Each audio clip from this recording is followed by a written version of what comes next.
Assalamualaikum warahmatullahi wabarakatuh. Kami kelompok 3 mata kuliah teknologi sediaan liquid dan semi solid yang dipimpin oleh dosen Ibu Wahyuni LOD SPAM MKes D3 Farmasi semester 2 Stikas Muhammadiyah Sidra.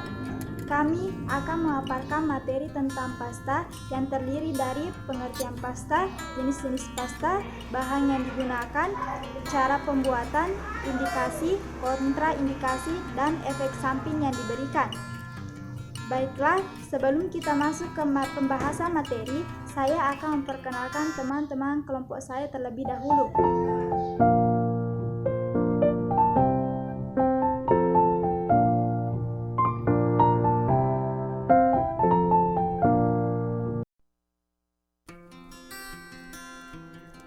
Materi pertama yang akan kita bahas yaitu pengertian pasta.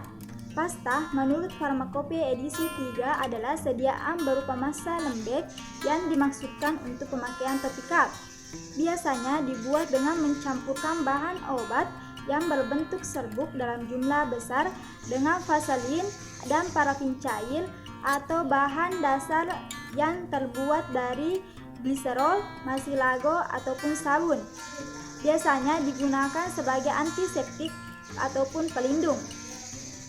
Sedangkan menurut Farmakopeia edisi 4, pasta adalah sediaan semi padat yang mengandung satu atau lebih bahan obat yang dimaksudkan untuk pemakaian topikal.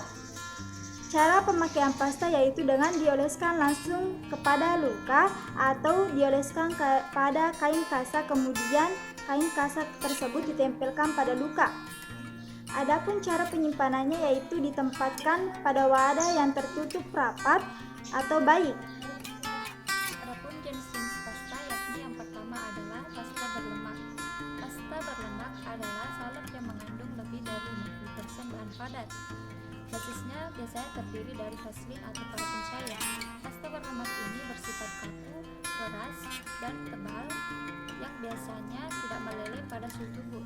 Dan yang kedua adalah pasta kering, yaitu suatu salep bebas berlemak yang mengandung kurang lebih 60% serta tiga adalah pasta pendingin, yakni campuran serbuk minyak lemak dengan cairan berair yang biasa dikenal dengan salep 3 darah. Penggunaan zat aktifnya berupa zinc oxide yang digunakan untuk menormalkan ketidakseimbangan. Adapun bahan-bahan yang digunakan dalam membuat resorcinol sulfuri pasta yaitu resorcinolon sebanyak 500 mg, sulfur sebanyak 500 mg, sinkosidum sebanyak 4 gram, cetomagrogolum 1000 sebanyak 300 mg, cetostearilalkolum sebanyak 1,2 gram, parafinum liquidum sebanyak 1 gram, vaselinum album sebanyak 10 gram. Materi selanjutnya, cara pembuatan pasta. Pertama, siapkan alat dan bahan. Kedua, timbang semua bahan obat. Ketiga, ambil cawang, timbang parafin liquidum di dalam cawang, lalu masukkan ke dalam gelas beker. Kemudian yang keempat, masukkan cetomagrogolum ke dalam gelas beker. Lalu yang kelima, masukkan cetostearialkoholum ke dalam gelas beker. Kemudian yang keenam, masukkan vaselin album ke dalam gelas beker, lalu lebur di atas waterbed sampai mencair. Kemudian yang ketujuh, masukkan leburan di dalam lumpang dan tambahkan sedikit demi sedikit sinsi oksidum sampai menjadi basis pasta. Kemudian yang kedelapan, masukkan larutan resorcinol ke dalam lumpang lalu gerus. Kemudian kesembilan, masukkan sulfur precipitatum ke dalam lumpang dan gerus sampai homogen. Kesepuluh, kemudian kemas lalu masukkan ke dalam wadah.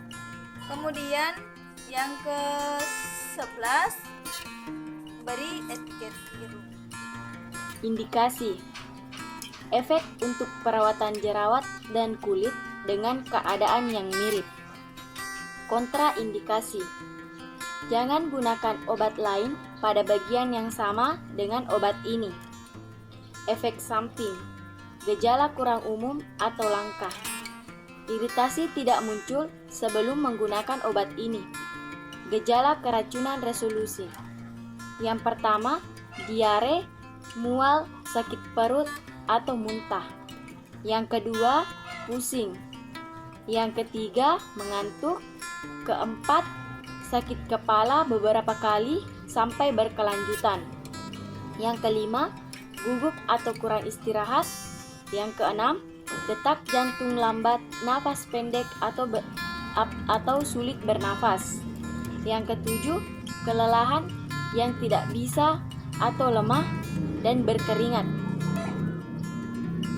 Itulah tadi video pembahasan tentang pasta dari kelompok 3. Terima kasih telah menyaksikan video ini. Assalamualaikum warahmatullahi wabarakatuh.